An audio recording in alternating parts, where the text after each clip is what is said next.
Doctor डोले neurospine bone Ayurveda super speciality hospital सर्व प्रकारच्या मेंदूच्या, मणक्याच्या, सांध्यांच्या आणि हाडांच्या आजारावर विना ऑपरेशन प्रभावी उपचार. आजार पॅरालिसिस, मायग्रेन, पार्किन्सन्स, एव्हियन, अव्हस्क्युलर नेक्रोसिस, तसेच मानदुखी, कंबरदुखी, गुडघ्यांची झीज, मणका सरकणं, खांदे अडकणं, आमवात, स्पोर्ट्स इंजुरीज, सायटिका, तसेच मणक्यांमधील जागा कमी होणं. विशेष उपचार पद्धती पंचकर्म, नाडी परीक्षा, cupping therapy, physiotherapy, traction, acupressure, मर्मचिकित्सा, अग्निकर्म, विघ्नकर्म, तसेच ॲक्युपंक्चर, आधुनिक चिकित्सा. नमस्कार, मी डॉक्टर अमित डोले, MD आयुर्वेदा. माझे पश्चिम महाराष्ट्र प्रथमच असे संगमनेर येथे doctor Dole neuro spine bone Ayurveda super speciality hospital आहे. माझ्या हॉस्पिटलमध्ये panchakarma unit, x ray unit, physiotherapy unit, general ward, special room अशा सर्व प्रकारच्या सुविधा आहेत. तर एकदा तुमच्या सर्व जुन्या आजारांसाठी हॉस्पिटलला अवश्य भेट द्या. तरीही पंचक्रोशीतील नागरिकांनी आपल्या हॉस्पिटलला भेट द्यावी व एकदा उपचार घ्यावे. आपला पत्ता डॉक्टर अमित रामनाथ डोले, मोबाईल नंबर 96 65 86 80 09 आणि 80 07 36 00 01. डॉक्टर डोले neurospine bone Ayurveda super speciality hospital, ठिकाण नवीन नाशिक पुणे बायपास, राजापूर रोड, ढोलेवाडी, तालुका संगमनेर, जिल्हा अहमदनगर. संपर्क 82 61 96 76 24. देशाच्या सर्वोच्च पदावरती आदिवासी महिला बसावी हे राष्ट्रपिता महात्मा गांधींचं स्वप्न होतं. यासाठी काँग्रेसनं वंचित बहुजन आदिवासींच्या विकासासाठी कायम काम केलंय. मात्र मणिपूरमधील आदिवासी महिलांवरती अत्याचार, राम मंदिर आणि नवीन संसद भवनाच्या उद्घाटनाला महामहिम राष्ट्रपती महोदयांना न बोलवणं आणि विचारांचे लोक सत्तेवरती असून सध्याचे केंद्र आणि राज्य सरकारही आदिवासी, गरीब आणि बहुजन यांच्या विकासाच्या विरोधी असल्याची टीका काँग्रेस विधिमंडळ पक्षाचे नेते आमदार बाळासाहेब थोरात यांनी केली आहे. आदिवासी आणि सर्वसामान्यांच्या विकासासाठी काँग्रेसच्या पाठीशी उभे राहा असं आवाहन त्यांनी केलं. कोळवाडे इथे राष्ट्रपिता महात्मा गांधी, माजी पंतप्रधान लालबहादूर शास्त्री यांची जयंती आणि जय हिंद आदिवासी आश्रम शाळेच्या 30व्या वर्धापन दिनाच्या निमित्तानं आयोजित आदिवासी मेळाव्यात ते बोलत होते. यावेळी अध्यक्षस्थानी माजी आमदार डॉक्टर सुधीर तांबे हे होते. तर व्यासपीठावरती सौ दुर्गाताई तांबे, ॲडव्होकेट माधवराव कानवडे, डॉक्टर जयश्रीताई थोरात, आदिवासी विकास परिषदेचे अध्यक्ष लकी जाधव, बाबासाहेब ओहोळ, रणजितसिंह देशमुख, शंकरराव खेमनर, तसेच सुधाकर जोशी, मिलिंद कानवडे, अजय फटांगरे, विष्णुपंत राहटळ, संपतराव डोंगरे, राजेंद्र चकोर, तसेच सीताराम वरपे, सौ अर्चनाताई बालोडे, प्राध्यापक बाबा खरात, पूनम माळी, काशीनाथ गोंदे, मुख्याध्यापक दशरथ वरपे, सरपंच सौ पुष्पा गुंजाळ, बाबूराव गोंदे, सोपान वरपे आदींसह परिसरामधील पदाधिकारी या ठिकाणी उपस्थित होते. आदिवासी बांधवांसाठी श्रीमती सोनिया गांधी यांच्या पुढाकारामधनं 2006 मध्ये वन जमिनी बाबतचा कायदा झाला आणि आपण महसूल मंत्री असताना आदिवासींची नावं त्या उतार्यावरती आली. काँग्रेसनं कायम आदिवासी आणि गोरगरिबांच्या विकासाची कामं केली आहेत. सध्याचं भाजप आघाडी सरकार मात्र बहुजनांच्या आणि आदिवासींच्या विरोधात आहे. मणिपूरमध्ये आदिवासी महिलांवरती अत्याचार झाले. मणिपूर पेटते आहे. अशा वेळी पंतप्रधानांना मणिपूरमध्ये भेट देण्यासाठी वेळ नाही, तर मोठी जाहिरातबाजी करून उभारलेलं राम मंदिर आणि नवीन संसद भवन यांच्या उद्घाटनासाठी देशाच्या महामहिम राष्ट्रपतींना बोलावलं नाही. यावरनं हे सरकार कोणत्या विचारांचं आहे हे लक्षात घ्या. छत्रपती शिवाजी महाराजांचा राज्याभिषेक नाकारणाऱ्या विचारांचं सरकार सत्तेवर आहे. सरकारच्या घोषणा फक्त निवडणुकीपुरत्याच आहेत. त्यांच्या कोणत्याही घोषणांना फसू नका. यांना बहीण लाडकी नसून सत्ता लाडकी आहे अशी टीका त्यांनी केली आहे. त्यावेळी संपतराव कडू, नवले मामा कृषी अधिकारी, प्रसावी दशरथ गायकवाड, श्रीराम कुरे, मधुकर गोंदे, तसेच श्रीपद कुदळ, लहानू काळे, दत्तू तारडे, तसेच रामा मडके, राजू कवटे, डॉक्टर संतोष खेडलेकर, दिलीप पांबळे, अण्णा रांगीज, बाळकृष्ण गांडाळ, तसेच संदीप गोपाळे आदींसह परिसरामधील कार्यकर्ते आणि आदिवासी नागरिक आणि महिला इथे मोठ्या संख्येने उपस्थित होत्या। कार्यक्रमाचे प्रास्ताविक मुख्याध्यापक दशरथ वरपे यांनी केलं। सूत्रसंचालन अविनाश दिघे आणि नामदेव कहांडळ यांनी केले, तर प्राध्यापक बाबा खरात यांनी सर्वांचे आभार मानलेत। अलिबागमध्ये सलग 3 वर्ष प्रथम क्रमांक मिळवला विद्यार्थिनींनी। त्याचप्रमाणे 14 नोव्हेंबर बालदिनाला दिल्लीला 101 विद्यार्थी आणि 10 शिक्षक गेले। त्या ठिकाणी आपल्या शाळेला वंदे मातरम या 11 मिनिटाच्या कार्यक्रमासाठी प्रथम क्रमांक मिळाला आणि गीतासाठी प्रथम क्रमांक मिळाला। त्यातील काही विद्यार्थ्यांची मुलं या ठिकाणी हजर आहेत। आश्रम शाळेने प्रत्येक क्षेत्रामध्ये नैपुण्य मिळवलेलं आहे। शाळेला जसा महाराष्ट्र शासनाने 5 लाखाचा उत्कृष्ट शाळा म्हणून पुरस्कार दिला, तसेच मुलांनी प्रथम येऊन विभागामध्ये राज्यामध्ये येऊन तो 14,75,000 रुपयाची बक्षीस मुलांना मिळालेली आहेत शाळेला आदिवासी विकास विभागाच्या मार्फत। अशा प्रत्येक क्षेत्रामध्ये विद्यार्थ्यांनी यश मिळवलेलं आहे। शाळेसाठी सर्व सुविधा संस्थेने उपलब्ध करून दिलेल्या आहेत। मुलांचं हॉस्टेल आहे, मुलींचं आहे। सर्वात पहिले मुलांचं हॉस्टेल 2002ला झालं, ते पत्र्याचं होतं, अडचणी होत आहेत, म्हणून आता पुढील वर्षामध्ये नवीन मुलांचं हॉस्टेल संस्थेमार्फत बांधलं जात आहे। सुंदर शाळेची इमारत झाली। 2 ऑक्टोबर 2005ला या शाळेचं इमारतीचं उद्घाटन झालं। गावित साहेब होते, डॉक्टर मीना साहेब होते आणि संपूर्ण महाराष्ट्राला या आश्रमशाळेचा पॅटर्न लागू केला आणि आज संपूर्ण शासकीय आश्रमशाळा, मुलांचं हॉस्टेल, मुलींचं hostel, school building, staff quarter असा जवळपास 25 कोटी रुपयाचा पॅटर्न शासनाने त्यांच्या आश्रमशाळेसाठी लागू केला। पहिली आपली स्लॅबची शाळा झाली आणि सर्वत्र ते लागू झालेलं आहे। त्यामुळे सर्व सुविधा संस्थेने या ठिकाणी मुलांना उपलब्ध करून दिलेल्या आहेत। गरम पाणी असेल, सोलर असेल आणि आमची कोणती योजना ती झाली ती अद्यावत चालू असते, ती पाणी पुरवठा योजना असो किंवा कोणती योजना असो। 2002ला पितर साहेबांनी एका योजनेचं उद्घाटन केलेलं होतं पाणी पुरवठा, आजही ती योजना सुरू आहे आणि संपूर्ण गावाला शाळेला सर्वत्र पाणी पुरवठा होतोय। शाळेला तर 3 ठिकाणचं पाणी मिळते।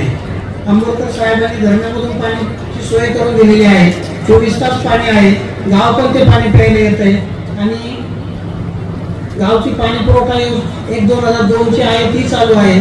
त्या व्यतिरिक्त जलजीवन मधून आता जोरवे या ठिकाणी एक नवी योजना आली, सर्वात शेवटची मंजूर झालेली योजना आणि सर्वात पहिली चालू झालेली योजना, घरोघर पाणी, शाळेला पाणी, सर्वत्र पाणी अशी योजना चालू आहे। अशा सर्व सुविधा आदरणीय नामदार साहेब, डॉक्टर साहेब यांनी कोरड्यावरती जे विशेष प्रयोग केले त्याच्यातून हा प्रगतीचा आलेख आपल्याला दिसतोय। रस्ते असतील, पाणी पुरवठा असेल, शाळा असेल, कोणतीही योजना असेल, घरकुल म्हटलं तर सांगायला हरकत नाही, 460 घरकुल कोरड्यात आतापर्यंत मंजूर झालेले। कोणतंही काम कधीही मागे राहत नाहीये असा हा योग आहे। आदरणीय डॉक्टर साहेब आणि साहेब आहेत। पण शाळेला 25 वर्ष झाली, त्यावेळेला ठरलं होतं की शाळेचा लवकर करायचा, परंतु कोरोनामुळे तो राहून गेला आणि आज 30 वर्षानंतर पुन्हा एक चांगला कार्यक्रम करण्याची संधी आली। आजपर्यंत प्रत्येक आतापर्यंत जे काही आदिवासी मंत्री झाले सर्व आतापर्यंत शाळेमध्ये येऊन गेले, सर्व कमिशनर येऊन गेले, आयुक्त येऊन गेले, अनेक मोठे लोक येऊन गेले, परंतु गेल्या 4-5 वर्षामध्ये कोरोनापासून काही अडचणींमुळे काही कार्यक्रम मोठे होऊ शकले नव्हते। परंतु 2021ला तरी एक सुंदर कार्यक्रम झाला। आपल्या शाळेनं आदरणीय दादांनी एक पायंडा टाकून दिला होता की झाडं असावीत। अँबिसिडरमध्ये दादांनी 2002ला ज्यावेळेला मुलांचं हॉस्टेल झालं त्यावेळेला अँबिसिडरमध्ये 10 झाडं ती अशोकाची घेऊन आली आणि सांगितलं की झाडं जपायची आहेत आणि तेव्हापासून शाळेचे विद्यार्थी झाडं लावतायत, दंडकारण्याच्या माध्यमातून झाडं लावतायत आणि आज कोरड्यामध्ये सर्वात जास्त झाडं मोजली तर असावीत असं मला वाटतं। लाखोंच्या संख्येमध्ये झाडं आहेत। आमचे विद्यार्थी पहिली एक आम्ही नर्सरी केली, 65,000 रोपं तयार केली होती सीताफळाची आणि आता नंतर मात्र 3 लाख रोपं वर्षाला तयार होत आहेत। वन विभाग आणि SMBT ट्रस्ट आश्रमशाळा तिघांच्या माध्यमातून दरवर्षी 3 लाख रोपं बाहेर पडतात आणि 3 लाख रोपं नवे तयार होत असतात। अशा हा एक नवीन उपक्रम आमच्या शाळेचे विद्यार्थी राबवत आहेत। तशा विविध अंगाने विकास व्हावा, स्वयंशिस्त लागावी, सर्व गोष्टींनी परिपूर्णता यावी यासाठी शाळा सतत प्रयत्न करत असते. यासाठी गावचं नेहमी सहकार्य आहे. 30 वर्ष गावाने सतत सहकार्य केलं. स्कूल कमिटीचे सदस्य आहेत. शाळा सुरू करण्यासाठी जसे काकाजी मामा कवटे आणि काशीनाथ दादांनी साहेबांना आग्रह धरला की कोणाला आश्रम शाळा द्या, तसेच वर्षानुवर्ष संपूर्ण गाव ही शाळेला नेहमी मदत करत असतं. आजही काशीनाथ दादा आहेत जे पंचायत समितीचे सदस्य होते आणि पहिल्या दिवसापासून आजपर्यंत स्कूल कमिटीचे सदस्य आहेत. नवले मामा सदस्य आहेत. ते दोघं नेहमीच शाळेच्या प्रत्येक अडचणीमध्ये उभे राहत असतात आणि इतरही तरुण सर्व मदत करत असतात. आश्रम शाळा चालवताना अनेक अडचणी असतात. शासनाच्या पण अनेक अडचणी आहेत. खरं तर आयुक्त साहेबांनी आग्रह केला होता, परंतु त्यांनी आमचा 2 ऑक्टोबरला एक प्रत्येक जिल्ह्यामध्ये मोठा कार्यक्रम आहे, आम्हाला विषय घ्यायचे आहे, PM साहेब बोलणार आहे, म्हणून आमचे नाव टाकू नका. साहेब स्टेजवर असतील आणि आम्ही गैरहजर असले बरं वाटणार नाही. तर ते नेहमी येत असतात. कोल्हाई साहेबांनी तरी सांगितलं की मी नंतर येऊन जाईल. आता अक्षरशः संपूर्ण महाराष्ट्रामध्ये कर्मचारी भरती बंद आहे. स्वयंपाक कर्मचाऱ्यांची भरती बंद आहे. शिक्षकांची बंद आहे. इतकी वाईट अवस्था आहे की आता आपल्याकडे ठीक आहे, आपण संस्था चांगल्या म्हणून चालवतात, पण काही शाळांमध्ये 4-4 कर्मचारी रिटायर झाले स्वयंपाकाचे आणि 4-4 लोक काम करत आहेत. शासनाने त्याचा विचार करायला हरकत नाहीये किंवा ते लवकर त्याच्यावर निर्णय व्हायला पाहिजे. लकी भाऊ आहेत, त्यांनाही विनंती करतो की तुम्ही मुलांचे वस्ती राज्य प्रश्न सोडवत असतात. आदिवासी मंत्री महोदयांना विनंती करा आणि आमच्या आदिवासी अनुदानित आश्रम शाळा जे प्रश्न आहेत कर्मचाऱ्यांचे ते सोडवायचा प्रयत्न करा.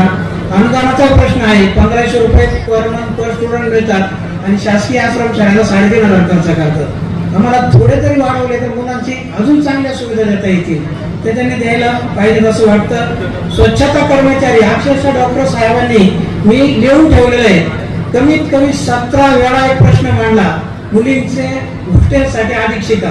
17व्या वेळेला तो मंजूर झालाय. मी प्रत्येक वेळा लिहून द्यायचो, साहेब मांडायचे, आम्ही रेकॉर्डिंग करून ठेवलं. 17व्या वेळेला तो प्रश्न झाला आणि सगळ्या शाळांना महिलांसाठी म्हणजे मुलींसाठी महिला अधीक्षिका मिळाली. खरोखर आता 20 मुलींना आणि 20 मुलांना स्वच्छतागृह कंपल्सरी आहेत, त्या सर्व पूर्तता करतायत, पण साफ करायला कोणी करायचे? शासन म्हणतं कर्मचाऱ्यांनी करायचं. कर्मचारी कोणी? तर शिक्षक आणि वस्ती राज्य कर्मचारी, ते तुटपुंजे आहेत. शिक्षक तर 10च असतात वर्गांना, ते जादा नाही आहेत. तेव्हा अशा अनेक अडचणी आहेत, त्या शासनाने सोडवायला पाहिजेत. लकी भाऊनी मांडवत अशी अपेक्षा व्यक्त करतो. पुढील वर्षामध्ये एक मुलांसाठी एक सुंदर वसतिगृह होईल, त्याचंही उद्घाटन होईल आणि 31 वर्ष पूर्ण झाल्यानंतर पुन्हा एक छान कार्यक्रम घेऊ. आदरणीय साहेबांनी इच्छा व्यक्त केली होती की आपल्याला काही अडचणींमुळे 9 ऑगस्टला आपला आदिवासी दिन साजरा करता आला नाहीये. साहेबांनी बाहेर कार्यक्रम होता, नाशिकला येता आला नाही आणि म्हणून एक आदिवासी दिनाच्या निमित्ताने आपल्या आश्रम शाळेच्या वर्धापन दिनाच्या निमित्ताने एक छान पालक मेळावा आयोजित करा आणि एक आदिवासी मेळावा आयोजित केला आणि म्हणून आयोजित केलेला आहे हा मेळावा. त्यासाठी आपण सर्व तालुक्यातील सर्व बांधव आलेला आहात, आमचे पालक आलेला आहात, पाहुणे आणि सर्व तुम्ही पालक सर्वांचं मी मनापासून स्वागत करतो आणि माझं प्रस्ताव थांबवतो. जय हिंद. सर्वच आदिवासी बंधू आणि भगिनींनो, अतिशय सुंदर असा कार्यक्रम आपला जय हिंद आश्रम शाळेचा आज इथे होत आहे. 30 वर्षापूर्वी सरकार महर्षी भाऊसाहेब थोरात साहेबांनी आपल्या आदिवासी बांधवांसाठी, आपल्या आदिवासी मुला मुलींसाठी त्यांना चांगलं शिक्षण भेटलं पाहिजे, त्या आपल्या प्रभावामध्ये आले पाहिजे, त्यांच्यासाठी ही शाळा सुरू केली. त्याला 30 वर्ष झालेले आहेत आणि सरांच्या माहितीनुसार 24 बॅचेस 10वी पर्यंतच्या त्या बाहेर पडलेल्या आहेत आणि मोठे मोठे ऑफिसर्स आपले मुलं आपले मुली मोठे मोठे ऑफिसर्स झालेले, डॉक्टर झालेत, इंजिनियर्स झालेत, मोठ्या मोठ्या पदांवरती ते खूप चांगलं काम करत आहे. म्हणजे शिक्षणाची संधी दिली ह्या मुलांना तर त्या संधीचं सोनं करण्याचं काम हे सर्व मुलं मुली करतायत. हे बघून मला खूप आनंद वाटतो, खूप अभिमानही वाटतो. खरं तर आदिवासी बांधवांविषयी आपल्याला मला सांगायची गरज नाही. खरं आपल्या देशाचे मालक तुम्ही असेल तर ते आदिवासी बांधव आहेत. आदिवासी का बरं म्हटलं जातं? कारण पूर्वीपासून सर्वात आधी तुम्ही या पृथ्वीवरती आले असेल तर ते आदिवासी आहेत. आपल्या म्हणजे मला खूप अभिमान वाटतो की आदिवासी समाजामध्ये आपल्या ज्या स्त्रिया आहेत म्हणजे आपल्याकडे सगळीकडे पुरुष प्रधान संस्कृती आहे, पण आदिवासी बांधवांमध्ये स्त्रियांना खूप मोठं स्थान दिलं जातं. पुरुषांच्या खांद्याला खांदे लावून स्त्रिया काम करत असतात, घर सांभाळत असतात, रोजगार करत असतात. अतिशय कष्ट घर चालवण्याचं काम जे आहे खूप चांगल्या पद्धतीने आपल्या स्त्रिया करत असतात. त्याचबरोबर पर्यावरणाचं रक्षण कुणी करत असेल तर तो आदिवासी बांधव आहे. जंगल खोऱ्यामध्ये राहत असेल तर तो आदिवासी बांधव आहे. आपल्या जीवनामध्ये रोज संघर्ष करतोय, मूलभूत गरजांसाठी संघर्ष करतोय, तो आपला आदिवासी बांधव आहे. त्याचप्रमाणे मला म्हणजे आपल्या पृथ्वीवरचा पहिला समाज तर आदिवासी आहेच, पण रामायण कुणी पहिल्यांदा लिहिलं असेल तर ते आपल्या आदिवासी बांधवाने लिहिलं होतं. सर्वात पहिल्यांदा जे रामायण लिहिलं गेलं होतं ते एका आदिवासी माणसाने लिहिलं होतं. त्याचबरोबर म्हणजे आपल्या कामाशी प्रामाणिक कुणी असेल, थोरात साहेब नेहमी सांगतात, जया आपले आदिवासी बांधव जे आहे ना ते खूप प्रामाणिक आहे, खूप कष्टकरी आहेत. भाऊसाहेब थोरात साहेबांपासून पण अमृत मंथनच्या त्यांच्या पुस्तकामध्ये त्यांनी अतिशय सुंदर पद्धतीने आपल्या तालुक्यातल्या आदिवासी बांधवांविषयी लिहिलेलं आहे, ठाकर वस्त्यांविषयी लिहिलेलं आहे. अतिशय सुंदर त्यांचे घरं असतात, साधे असतात, मातीचे असतात, शेणाने सारवलेले असतात, पण त्याच्यावर नक्षीकाम केलेलं असतं. अतिशय साफ सुत्र आणि जिथे तिथे सगळ्या गोष्टी अतिशय सुंदर पद्धतीने ते आपले घरं ठेवत असतात. अतिशय सुंदर अशा शब्दांमध्ये सरकार नवशी भाऊसाहेब थोरात साहेबांनी त्यांच्या अमृत मंथन या पुस्तकामध्ये खूप सुंदर उल्लेख जो आहे तो आपल्या ठाकर वस्तीचा आणि आदिवासी बांधवांविषयी लिहिलेला आहे. त्यांनी असंही म्हटलेलं आहे, स्वातंत्र्य काळामध्ये जेव्हा ते लढत होते, ते जेव्हा कुठे लपण्यासाठी जात होते, ते भूमिगत असायचे, तेव्हा आदिवासी बांधव आपले जे होते आपल्या तालुक्यातले ते त्यांना आश्रय देत असायचे, भाजी भाकरी खाऊ घालायचे आणि खूप काळजी जी आहे त्यांनी त्यांची म्हणजे अकोले भाग असेल किंवा संगमनेर तालुका असेल ह्याच्यामध्ये जेव्हा ते भूमिगत असायचे, खूप काळजी तिथल्या आमच्या माता भगिनी त्यांची घेत असायच्या, आपले बांधव त्यांचे घेत असायचे. त्याचप्रमाणे अतिशय कष्ट म्हणजे मी परवा शिरसगाव धुप्प्याला गेली होती, सहज महिलांना भेटण्यासाठी 12 तास ते काम करतात. सकाळी 5 वाजता उठतात, त्यांचं घरचं आवडतात, 9 वाजता गाडी येते, त्या गाडीमध्ये जाऊन कुठेतरी कोणाच्या तरी शेतीवरती मोलमजुरी करून परत रात्री 8-9 वाजता येणार, घरचं आवडणार, सर्व पोरा बाळांचं बघणार आणि मग कुठे मला असं वाटतं रोजची फक्त 4-5 तासाची झोप भेटत आहे आमच्या महिलांना. इतकं काम आमच्या या महिला करतात, त्यांच्यासाठी जोरदार टाळ्या आपण सर्वांनी. मला खूप आनंद होतोय की शिक्षणावरती आता आदिवासी बांधव आपला जोर द्यायला लागले, आपल्या पोरांना आपल्या पोरींना शाळेमध्ये पाठवायला लागलेले आहे. आणि शिक्षण ह्याची किती मूलभूत गरज आपल्या सर्वांसाठी आहे, कारण आपल्याला आपल्या दारिद्र्यामधनं जर कोणी काढतील तर ही आपली पुढची पिढी आहे आणि ही जर पुढची पिढी चांगल्या पद्धतीने शिकली तर नक्कीच आपल्याला ते चांगल्या पद्धतीने पुढे घेऊन जातील, आपल्या तालुक्याला पुढे घेऊन जातील, आपल्या गावाला पुढे घेऊन जातील, आपल्या परिवाराला पुढे घेऊन जाण्यामध्ये हे सर्व जे लहान विद्यार्थी आज माझ्या समोर बसलेले आहेत. खरंच कादंबरी आणि हार्दिकचं मी खूप खूप अभिनंदन करते की एवढ्या मोठ्या स्टेजवरती येऊन बोलणं सोपं नसतं आणि त्यात इंग्रजीमध्ये बोलणं अजून कठीण असतं, पण तरी सुद्धा हिंमत दाखवून ह्या पोरांनी इतकं सुंदर पद्धतीने त्यांनी त्यांचे विचार मांडले, त्यांचं मी खूप खूप अभिनंदन करते. त्याचप्रमाणे ज्या मुलींनी आज इथे डान्स केलेला आहे, गाणं गायलेलं आहे खूप सुंदर पद्धतीने, म्हणजे कला नृत्य कोणाकडनं शिकायचं असेल तर ते आदिवासी बांधवांकडनं शिकलं पाहिजे, आमच्या महिलांकडनं शिकलं पाहिजे. खूप सुंदर पद्धतीने दरवेळेस कधीही आदिवासी कार्यक्रम कुठेही आपला मेळावा असतो, खूप सुंदर ते नृत्य करत असतात, खूप सुंदर ते नृत्य तिथे सादर करत असतात. माझ्या मते मेघा कार्यक्रम जेव्हा आपला अमृतवाहिनीचा होतो त्याच्यामध्ये पहिला नंबर आणण्यामध्ये सुद्धा आपले सर्व आदिवासी भागातले मुला मुली असतात, खूप छान डान्स ते सर्वजण नृत्य तिथे साजरा करत असतात. तर परंपरा जपण्याचं काम जे आहे हे आपल्या आदिवासी बांधवांनी खूप चांगल्या पद्धतीने केलेलं आहे. खरं आज हा मेळावा जो आहे हा आपल्या परिवाराचा मेळावा आहे. आपण सर्वजण एका परिवारामधले आहोत. आपला तालुका आपलं कुटुंब आहे आणि हे कुटुंब जे आहे ते आपण एकत्रित ठेवण्याचं काम दरवर्षी करत असतो. दरवर्षी सुंदर सुंदर कार्यक्रम आपण घेत असतो. आणि आपण कोणाला कुटुंब प्रमुख म्हणतो? आपल्या थोरात साहेबांना आपलं कुटुंब प्रमुख म्हणत असतो. का बरं आपण कुटुंब प्रमुख म्हणतो त्यांना? आपला तालुका आपला परिवार आहे, आपला तालुका आपलं कुटुंब आहे आणि थोरात साहेब आपले कुटुंब प्रमुख आहे. कारण नेहमी सर्वांच्या सुखादुःखामध्ये राहणारे आपले थोरात साहेब आहेत.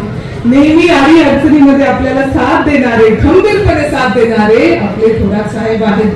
माझ्या मते साहेबांनी हे 2 वर्ष विधानसभेमध्ये अतिशय सुंदर पद्धतीने जे आपले मुद्दे मांडलेले होते, आपल्या जमिनीबद्दल ते खूप प्रखरपणे तिथे विधानसभेमध्ये ते मुद्दे मांडत असतात. नेहमी थोरात साहेब आपल्या पाठीशी खंबीरपणे उभे असतात. अरे तुमच्या सर्वांना माहित आहे निळवंडे धरणाविषयी, बरोबर आहे ना? निळवंडे धरण कुणी बांधलं? मला जोरात आवाज आला पाहिजे. सगळ्यांना माहित आहे निळवंडे धरण थोरात साहेबांनी बांधलं, बरोबर? निळवंडे धरण थोरात साहेबांनी बांधलं. त्याच्यामध्ये म्हणजे आधी पुनर्वसन आणि मग धरण. कारण का बरं त्यांनी असं केलं?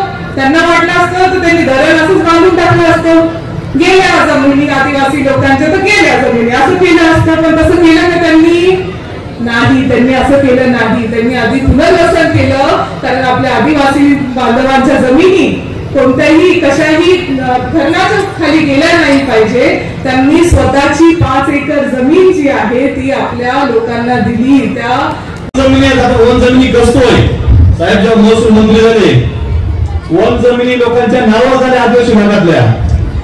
त्या वन जमिनी नावावर झाल्यानंतर साहेबांनी आदिवासी विकास मंत्री काँग्रेस पक्षाचे होते पालू साहेब, त्यांना सांगून त्या माझ्या आदिवासी समाजाला जर वन जमिनी मिळाल्या, त्या कोरडवाहू वन जमिनी राहिल्या नाही पाहिजे. त्या वन जमिनीमध्ये काहीतरी हिरवगार उत्पन्न निघालं पाहिजे. त्यासाठी साहेबांनी कॅबिनेटमध्ये ठराव मंजूर केला आणि त्या वन जमिनीवाल्यांना बोर विहिरीसाठी आदिवासी बजेटमधून पैसा सुरू केला. ती योजना चालू झालेली. आज आपण बघतोय, मी सतत साहेबांना मागणी करायचो, साहेब राज्यामध्ये थोडं स्पर्धा परीक्षा अभ्यास करतात, पण दिल्ली सारख्या ठिकाणी आम्हाला कसला आधार नाही. दिल्ली सारख्या ठिकाणी आमचे मुलं UPSC स्पर्धा परीक्षेच्या स्पर्धेत उतरले पाहिजे. तिथे राहण्याची जेवणाची सोय नसल्यामुळे आम्हाला TRTच्या माध्यमातून तिथे व्यवस्था करण्यात यावी. साहेबांनी तात्काळ आमच्या निवेदनाची दखल घेतली आणि तात्कालीन ते आदिवासी विकास मंत्री होते काँग्रेसचे, त्यांना सांगून नामदार थोरात साहेबांच्या माध्यमातून आता दरवर्षी 100 मुलं आदिवासी समाजाचे दिल्ली येथे स्पर्धा परीक्षेचा अभ्यास करतात. त्यांना राहण्याची जेवणाची व्यवस्था शासनाने केली. ती कोणामुळे केली? नामदार थोरात साहेबांमुळे. हे तुम्हाला आम्हाला माहित झालं पाहिजे. आज आपण बघतोय या देशावरती, या राज्यावरती मोठं संकट आलेलं आहे. हे संकट दूर करायचंय. या राज्यामध्ये लाडकी बहीण नावाची योजना सुरू केली या मनमानी भाजपा सरकारने. टीव्ही चॅनलला सगळीकडे झळकतंय लाडकी बहीण योजना. परंतु त्या लाडक्या बहीण योजनेला पैसा कुठून जातोय तुम्हाला पण माहित पाहिजे. आदिवासी समाजासाठी ठक्कर बापा नावाची योजना आहे. तिचे काम असेच प्रलंबित आहे. आदिवासी समाजासाठी आता शबरी घरकुल योजना आहे, तिच्यावरती सध्या स्थगिती. आणि आदिवासी आश्रमशाळा आहे ती, त्यांचा काही सगळा एकूण पैसा एकत्र करून 7,000 कोटी बजेट साहेब वित्त विभागाने त्या लाडकी बहीण योजनेला पाठवलं आहे. म्हणजे माझा आदिवासी समाज रस्त्यापासून, सभा मंडपापासून, पाण्यापासून वंचित राहायला चालेल, घरापासून वंचित राहायला चालेल, तर त्या लाडक्या बहिणींना पैसा आदिवासीला देण्याचं काम यांनी केलंय. म्हणजे आपण उघड्यावर गेलं चालेल, बिना पाण्याचं राहिलं चालेल, म्हणजे पाण्यापासून मेलं तरी चालेल, ही भावना भाजप सरकारची. तर तुम्हाला कळलं पाहिजे, आपला पैसा चोरायचं काम त्या भाजपाने केलेलं आहे. कोणी केलं? कोणी केलं? तुमचा आवाज येत नाही. कोणी केलं?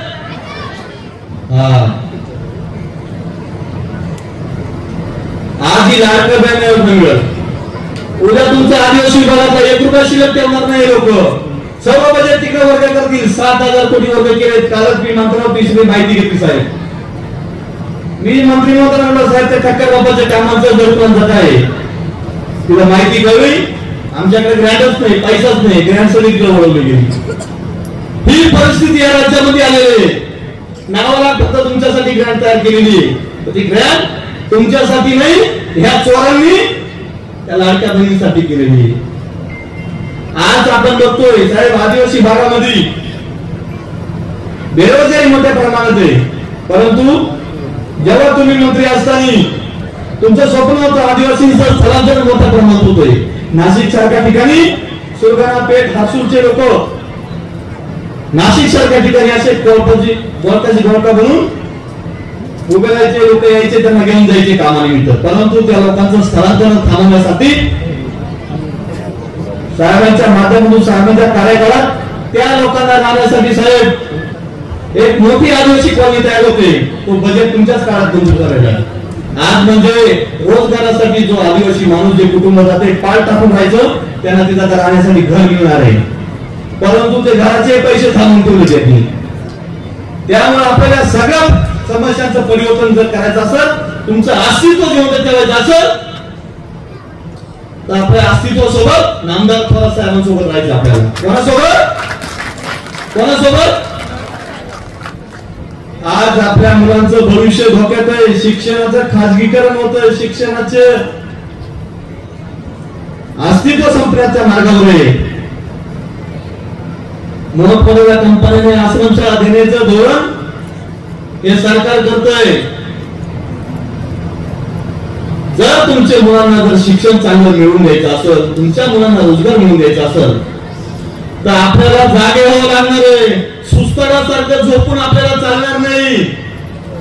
आदिवासींकडे बघण्याचा दृष्टिकोन आहे. इलेक्शन आलं की बीजेपी सरकारने आता वातावरण दूषित करायचं काम केलंय की आदिवासी भागात जा, त्यांना लालच दाखवा, त्यांच्या लोकांना दारूच्या आहारी, व्यसनाधीनच्या आहारी करा.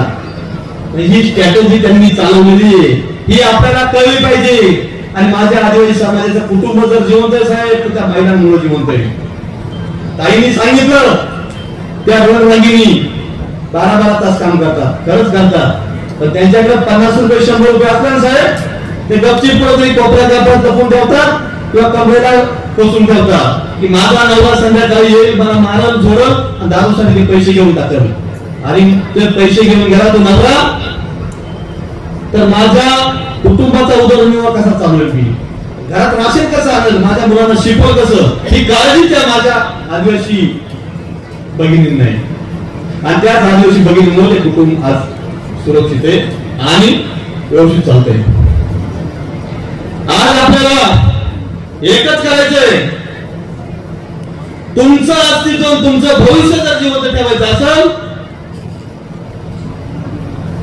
लाचार आणि दलालांपासून दूर राहा. कोणापासून?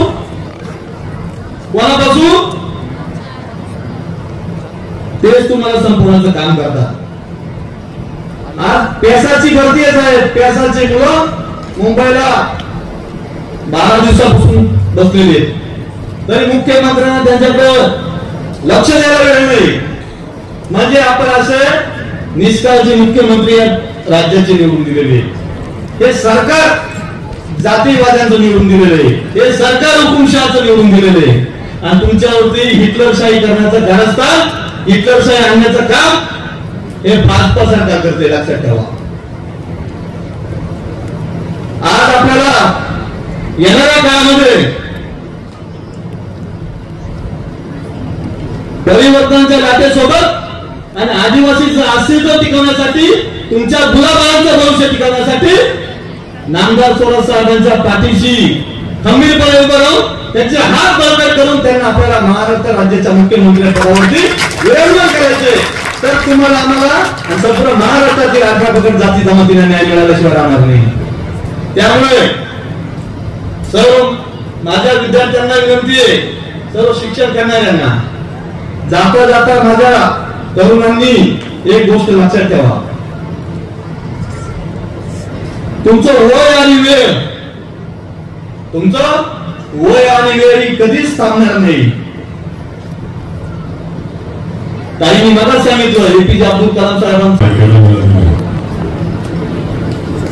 आज आपल्या जयहिंद आदिवासी आश्रम शाळेचा 30वा वर्धापन दिन आहे आणि त्याचबरोबर राष्ट्रपिता महात्मा गांधींचा आणि लालबहादूर शास्त्रींची जयंती सुद्धा आहे. आपण दरवर्षी हा मेळावा दरवर्षी असतो दरवर्षी असतो आदिवासी मेळावा या निमित्तानं सर्वजण एकत्र येतात. ते विद्यार्थी असतात तसे त्यांचे पालक येतात इतर कार्यकर्ते येतात आणि एकत्र पद्धतीनं आम्ही कोळवाडीला हा कार्यक्रम संपन्न करत असतो. आजच्या कार्यक्रमासाठी उपस्थित माननीय डॉक्टर सुधीर सुतांदे एक तरुण कार्यकर्ता जो महाराष्ट्रात फिरतो आहे आणि खूप चांगला आदिवासी लोकांकरता काम करतो असा नक्की भाऊ जाधव. आज आपण हा मेळावा संपन्न करतो आहोत. ही आश्रमशाळा 30 वर्षापूर्वी म्हणजे 1994 साली ही आश्रमशाळा आपण सुरू केली. तीर्थरूप दादा म्हणजे भाऊसाहेबांचा खूप ओढा हा आदिवासी ब्राह्मणांकडे असायचा. त्यांचं शिक्षण झालं पाहिजे म्हणून सातत्यानं ते प्रयत्न करत असायचे आणि मी आमदार होतो आणि त्यावेळेस माझ्या लक्षात आलं की आपल्याला एक आश्रमशाळा घेता येणं शक्य आहे आणि म्हणून ती आम्ही कोळवाड्याला घेण्याचा निर्णय केला. कारण जमीन इथे उपलब्ध होणार असते होती आणि त्यावेळेस ही आश्रमशाळा सुरू केली. साध्या पद्धतीनं सुरू केली. गावामध्येच आपल्या 2 कौलाच्या इमारती होत्या तिथे सुरू केली. पहिले मुख्याध्यापक म्हणून त्याला गावचा तरुण पोरगा शिकलेला आहे म्हणून वरके सरांची निवड आम्ही केली. म्हणजे आम्हाला लक्षात आलं नव्हतं त्यावेळेस ते एवढा भारी माणूस निघणार का. त्यांची निवड आम्ही केली आणि ही शाळा सुरू झाली. शिक्षक सुदैव असे या शाळेचा आहे. शिक्षक वर्ग जो मिळाला तो सुद्धा खूप चांगला मिळाला. आतापर्यंत खूप चांगल्या प्रकारची सेवा ते शिक्षक वर्ग आणि सगळे कर्मचारी करतायत. आता रिटायरमेंट चालू झाले त्यांचे असं वाटतंय. त्यांचे रिटायरमेंट चालू झालं. आता 30 वर्ष सेवा झाली. रिटायरमेंट चालू झालं. त्यांचं कौतुकच केलं पाहिजे. ही आश्रमशाळेला नावा लोकांना आणण्यामध्ये त्यांच्या सगळ्यांचा सुद्धा खूप मोठा वाट आहे. एक गोष्ट आणखी आहे की इथे दरवर्षी 10वीची बॅच सुटते आणि 10वीची बॅच जी सुटते तुम्हाला सांगतो तर इतके हुशार मुलं आदिवासीचे. कधी कधी वाटत असतं हुशारी कोणाकडे तरी दुसऱ्याकडे पुण्याला हुशारी आहे पुण्याच्या पेठेच्या घरात हुशारी आहे असं नाही. आपल्या आदिवासींचे मुलं सुद्धा हुशार असतात फक्त त्यांना शिक्षण मिळालं पाहिजे.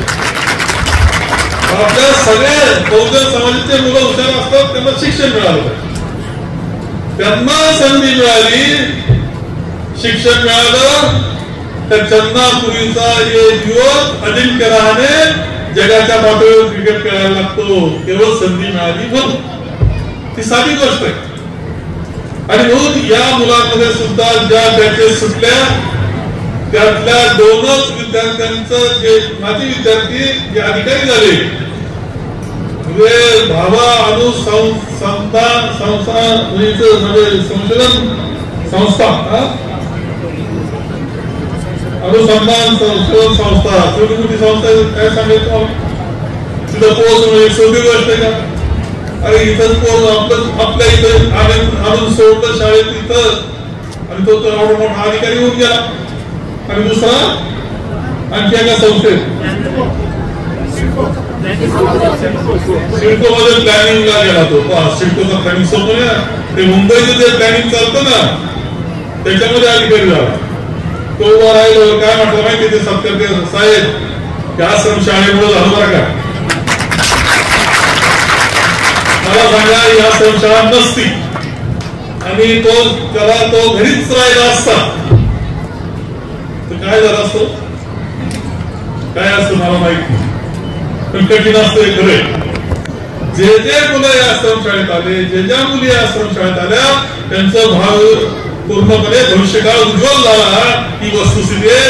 आणि इथं सुद्धा अधिकारी बसलेले या मुलांमध्ये सुद्धा पुढचे आपलं नाव मोठं करणारे आपलं नाव दिल्लीमध्ये जगात करतील हे मुलं आपल्याला होती मानवती इतकी ताकद त्यांच्यामध्ये हे सगळं शिकणार आहे ते आश्रम शाळेत शिकणार. तिथे नक्की दादा यांनी सांगितलं त्या मुलांच्या दिल्लीमध्ये शिक्षणाकरता IAS करता ट्रेनिंग करता जे मुलं पाठवतो आपण आदिवासी, आपल्या इथे सुद्धा एक मुलगी IAS अभ्यास दिल्लीमध्ये करते आहे. आपल्या आदिवासी आश्रमशाळेची मुलगी कलेक्टर होणार आहे ती.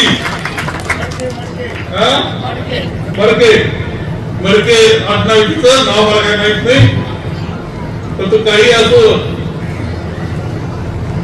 अरे ती दिल्लीत गेली ना कलेक्टर म्हणून दिला नगरची.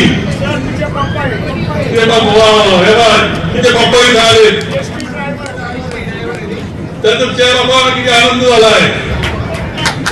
आणि मोठा सत्कार कलेक्टर झाल्यावर मोठा सत्कार इथे करावा लागणार आहे.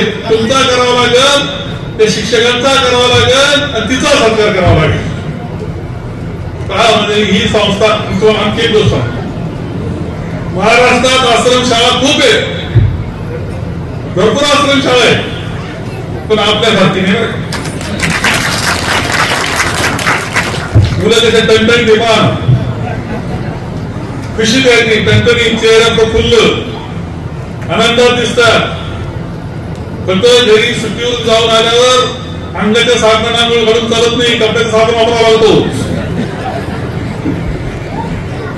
घासून पुसून घासावा लागतो प्रश्न. इतके मातीत खेळतात तिकडे गेल्यावर, तिकडे एवढंच खेळतात माती, त्याच्यात ते पार असे येतात तर तिथे घासून त्यांना काढावं लागतं असं. आणि असे गोटेचे गोटे झालेत मस्त, 2 वेळेचं जेवण पाकडे मस्त दिसतात. हे खरंय. पण आता या आश्रमशाळेला पहिला क्रमांकाचं बक्षीस अनेक वेळा मिळालं. राज्य पातळीच्या स्पर्धेमध्ये 1 नंबरचं बक्षीस या आश्रमशाळेला. नंतर असं म्हटलंय का किती वेळा तुम्हाला पहिलं बक्षीस द्यायचं, बाकीच्यांचं काय करायचं असं ना. त्यानंतर मग आपलं बक्षीस थांबवलं. ते सांगितलं तुमची पहिलीच, आता कवर तुम्हाला पहिलं द्यायचं आणि दुसऱ्याकडे द्यायला सुरुवात. तेव्हा ही गोष्ट आहे कोळवड्याच्या सगळ्या नागरिकांनी, आदिवासी नागरिक आणि इतर नागरिकांनी सुद्धा खूप मदत, कायम सहकार्य या आश्रमशाळेला केलेलं आहे. भक्कमपणे पाठीशी उभे राहिलेले आहे, म्हणून आपण यशस्वी रीतीनं हे चाललेलो आहोत, हे सुद्धा मला सांगितलं पाहिजे. कोळवड गाव चांगलं आहे, भक्कम पाठीशी राहणार आहे. आमच्या मठाच्या वेळेस भक्कम पाठीशी. तिथं आता पाण्याचे, इथं आमच्या पंचायत समितीचे सदस्य कायम मेंबर असतात आपले गोंदे बाबा, काशीनाथ गोंदे, इतरही खूप चांगल्या पद्धतीचे कार्यकर्ते, सगळ्या समाजातले कार्यकर्ते, मराठा समाजातले कार्यकर्ते, गरीब बोल गरीब खूप चांगल्या पद्धतीने सगळ्यांच्या सहकार्याने चाललंय. गावाला नळ पाणी योजना आणली खूप सुंदर. इथून आता कॅनॉल सुद्धा निळवंड्याचा जातो शेजारून. तुम्ही म्हटले तर अडचण नाही, पाणी कुठेही नेऊ आपण, अडचण नाही. दूरपर्यंत रस्ता सुद्धा आता किडनीचा रस्ता काढलाय. वर जायला जरा पेट्रोल जास्त लागतं, तर खाली उतरायला पेट्रोलच लागत नाही. कसं झाडाने भरून गेलंय, नंदनवन झालंय कळवड्याचं. या सगळ्या गोष्टी आहेत. तर आपल्याला या पद्धतीनं सगळ्या तालुक्यांचं काम करायचंय. आदिवासी करता आणखी काय काय करता येईल, प्रत्येक गोष्ट आपल्याला सगळ्यांना करायची. इथं शंकर पाटील केंद्र आहेत, पठारातले सगळे आदिवासी बांधव खूप चांगल्या पद्धतीने साथ आहे आणि त्यांच्या सगळे कामं मार्गी लावण्याचं काम आपण करतो. इथं जो पहिला मुलगा आला 11वी 10वीला, तो इथं आला होता. त्याला नाव विचारलं, गाव विचारलं, तो जवळ बाळेश्वरचा म्हणजे जवळ बाळेश्वरचा पोरं इथं आलं. 1 नंबरला पास झालं. या मुलांना कॉपी बिपी भांडर चालत नाही बरं का. कोणाची चालत असं तर हे आदिवासी मुलं कॉपी कधी करीत नाही, पेपर लिहितात आणि पास होतात. खऱ्या पद्धतीने अभ्यास करतात. आपल्याला सगळे कामं आपल्याला चांगल्या पद्धतीने मार्गी लावायचे. तुम्हाला या निमित्ताने सांगितलं की राज्य पातळीवर सुद्धा, देश पातळीवर सुद्धा सध्या काय फार बरं चाललं असं नाही. आपल्या काळात खूप निर्णय घेतले. इंदिरा गांधी हे आदिवासीच्या अंतःकरणात ना आले आणि त्यामुळे सांगितलं नाही. पंजा सुद्धा यांच्या अंतःकरणात येते, काय अभ्यास नाही. भक्कमपणे पाठीशी राहत. मणिपूरचं जो अर्धच सांगितलं, मणिपूरमध्ये आदिवासी भगिनीवर झालेले अत्याचार खरे सांगितले नाही. अत्याचार झाले, आपले पंतप्रधान सांगते डोकावले सुद्धा नाही, बोलले नाही. काय अत्याचार झाले मी सांगत नाही, वाईट अत्याचार आणि अत्याचार करून मारण्यात आला. खरं आहे की द्रौपदी मुर्मू आदिवासी भगिनी आपली आता राष्ट्रपती आहे, आनंदाची गोष्ट आहे. पण राम मंदिर केलं, राम जर सगळ्यांचं आहे, आदिवासी भगिनी तिला निमंत्रण तिला पाहिजे दिले नाही ते राम मंदिराला दर्शनाला दिसली का तुम्हाला? तिथं बाजूलाच ठेवलं. राम तुमचा आमचा सगळ्यांचा आहे, ती एक नंबरची आहे. देशामध्ये एक नंबरचं स्थान राष्ट्रपतीचं असतं, ते महामहिम द्रौपदी मुर्मू आहे. तर त्या रामाच्या दर्शनाला तिला काय परवानगी देण्यात आली नाही, तिला आणण्यात आलं नाही. तिथे का असं वाटलं जातं? पार्लमेंटची नवी इमारत बांधली, लोकसभेची राज्यसभेची निवडणुका झाल्या, ते खासदार नव्या इमारतीत बसतायत. इमारतीचं उद्घाटन झालं फार मोठं, झाकमाट साधारण टीव्ही चॅनल चालले होते. देशात जर एक नंबर राष्ट्रपती असतो आणि त्यामध्ये जर महामहिम द्रौपदी मुर्मू आहे तर त्या तिथं हजर पाहिजे होत्या की नाही? होत्याकडे एकच माणूस. म्हणजे त्या लोकांची आपल्याकडे पाहण्याची दृष्टी कशी बहुजन समाजाकडे आपले सगळे लक्षात घ्या. छत्रपतींना सुद्धा राज्याभिषेक नाकारणारे आता सत्तेवर हे लक्षात ठेवलं पाहिजे आपलं सगळं.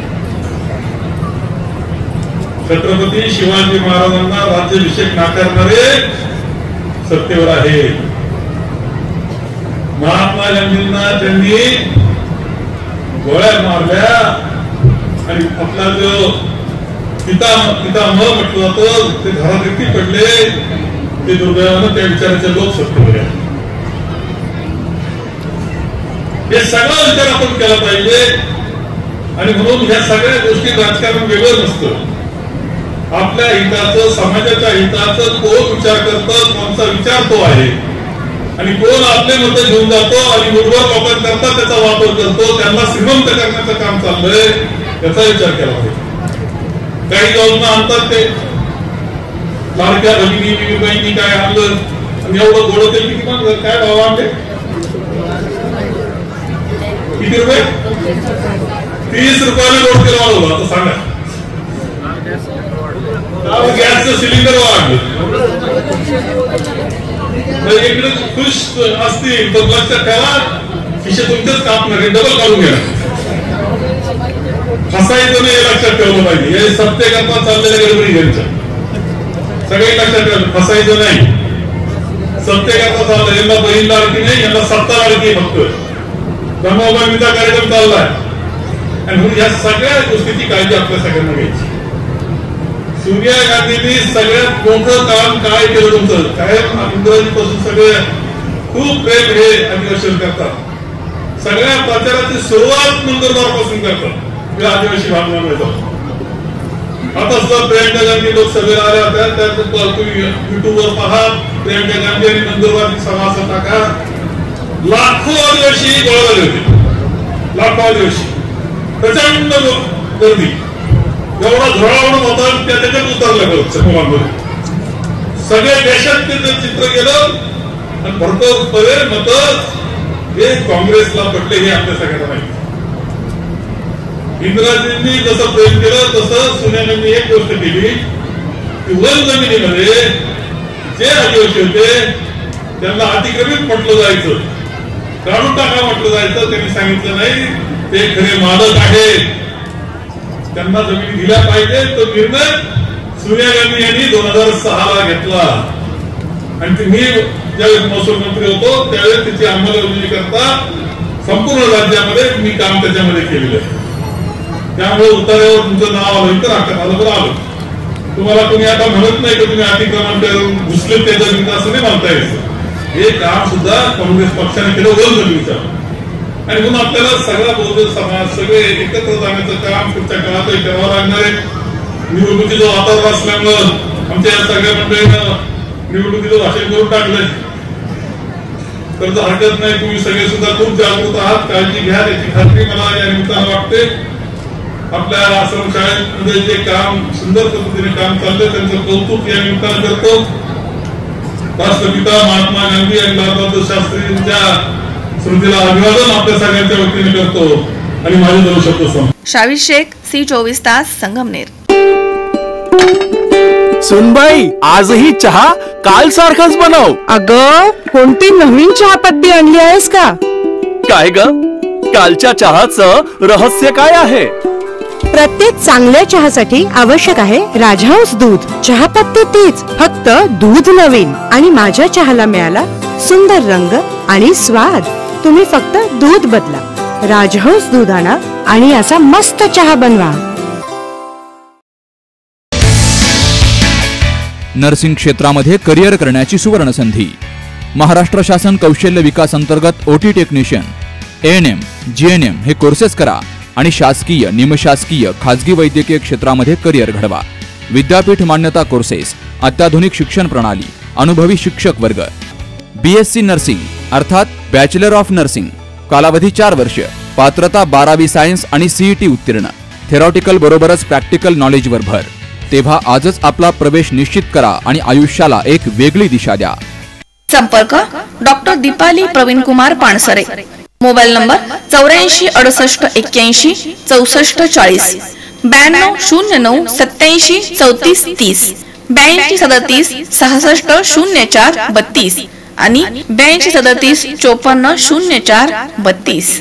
कॉंग्रॅच्युलेशन्स वहिनी, बाळ झाल्याबद्दल. पण मी ऐकलंय डिलिव्हरी फार क्रिटिकल होती. आता ठीक आहे ना सगळं? अगं, होता थोडा प्रॉब्लेम, पण स्त्रियांच्या आरोग्याची संपूर्ण काळजी घेणारं मातृसेवा होतं ना साथीला. सगळं सुरळीत झालं. किशोर वयापासून ते रजोनिवृत्तीपर्यंत स्त्रीच्या आरोग्याची संपूर्ण काळजी घेणारं अहमदनगरमधील पहिलं स्त्री रुग्णालय Matruseva women's hospital, obstetric ICU. किशोरवयीन आणि विवाहपूर्व समुपदेशन, गरोदर माता तपासणी आणि प्रसूती, पहिल्या सिझेरियन नंतर नॉर्मल डिलिव्हरीची सोय. मातृसेवा विमेन्स हॉस्पिटल, सक्कर चौक, नवीन टिळक रोड, अहमदनगर. फोन 9850 20 0017.